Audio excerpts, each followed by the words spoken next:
Hi hello నమస్తే welcome to Chirala local. Hello మామ, ఎలా ఉన్నారు?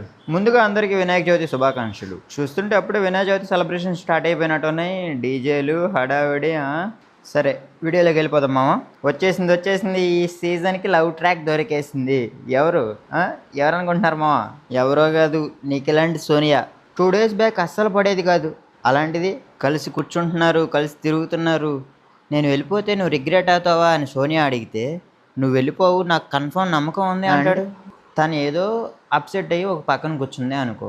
మనోడు వెళ్ళి ఏమైంది, అంతా ఓకేనా, మెంటల్లీ స్ట్రాంగ్ ఉండు అని మోటివేట్ చేస్తున్నాడు. అంత కన్సర్న్ ఎప్పుడు వచ్చింది మావా?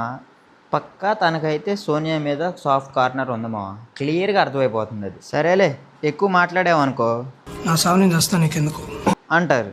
మనకెందుకు అంటే నెక్స్ట్ బేబక్క మామ. బాబోయ్, ఆ కెరటాల గురించి ఎక్స్ప్లెనేషన్ ఏంటి మామ? కెరటాన్ని దాటి సముద్రంలోకి మీరు వెళ్ళగలుగుతారా? వెళ్ళలేదు. ఒక సముద్రానికి ఎన్ని కెరటాలు ఉంటాయో చెప్పగలుగుతారా? లేదు.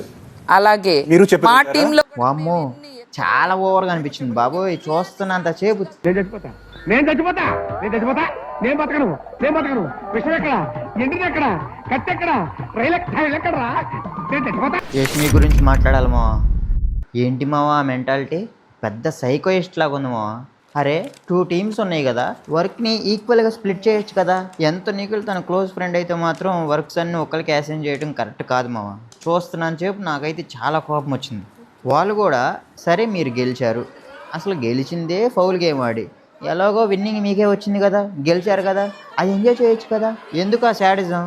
మీరు ఓడిపోయారు, మీరు వర్క్స్ అన్ని చేయాలి, ఇదే మీ టాస్క్. అదంతా చాలా ఫూలిష్గా అనిపించింది. అసలు ఆ అబ్బాయి నుంచి అయితే అస్సలు ఎక్స్పెక్ట్ చేయలేదు. అలా సీత కూడా పర్లేదు మామ, తనకున్న స్కోప్ని బాగా యూజ్ చేసుకుని అన్నిట్లో గట్టి పోటీ ఇచ్చేలా కనిపిస్తుంది. అండ్ అబ్బాయి మాట్లాడుతూ సొల్లు మాటలు మాట్లాడకు అన్నాడు మామ. అదే విషయం ఒక అమ్మాయిగా నన్నుంటే ఈ పాటికి అంత రచ్చ చేసేవాళ్ళు మామ. అసలుకే బేబీ పుణ్యమా అని తన మీద నెగిటివిటీ ఎక్కువ ఉంది. ఇంకా ఆ డైలాగ్ కానీ పడుంటే మామూలుగా ఉండేది కాదు. అది పక్కన పెడితే మణికంఠని అబ్జర్వ్ చేశారా మావా? మొన్న అందరూ మణికంఠని మోటివేట్ చేస్తే నిన్న మణికంఠ అందరిని మోటివేట్ చేస్తున్నాడు. ఛాన్స్ దొరికితే చాలు, ఈ మాత్రం హింట్ ఇస్తే చాలు చెలరేగిపోతారు అన్నట్టు భలే టర్న్ అవుతున్నాడు మామ. తను చేంజ్ అవుతున్నాడు అనేది ప్రూవ్ చేయాలని చాలా ట్రై చేస్తున్నాడు. బట్ ఎందుకో వర్కౌట్ అవ్వదేమో అనిపిస్తుంది మామ, చూద్దాం. అండ్ ఇంకో విషయం అబ్జర్వ్ చేశారా మావా? స్లోగా బ్యాచెస్ స్టార్ట్ అవుతున్నాయి. నిఖిల్, అభయ్, సోనియా, యష్మి వాళ్ళ నలుగురు ఒక టీమ్ లాగా ఫామ్ అవుతున్నారు మావా. కలిసి కూర్చుంటున్నారు, బాగా డిస్కస్ చేసుకుంటున్నారు. వాళ్ళ ఒపీనియన్స్ అన్నీ సిమిలర్గా ఉంటున్నాయి, బాగా మ్యాచ్ అవుతున్నాయి. నాకు తెలిసి వాళ్ళు ఒక టీమ్గా ఫామ్ అయ్యి ఆడుతారేమో అనుకుంటున్నాను మావా. నాకు ఎందుకో ఆ ఫీల్ వస్తుంది.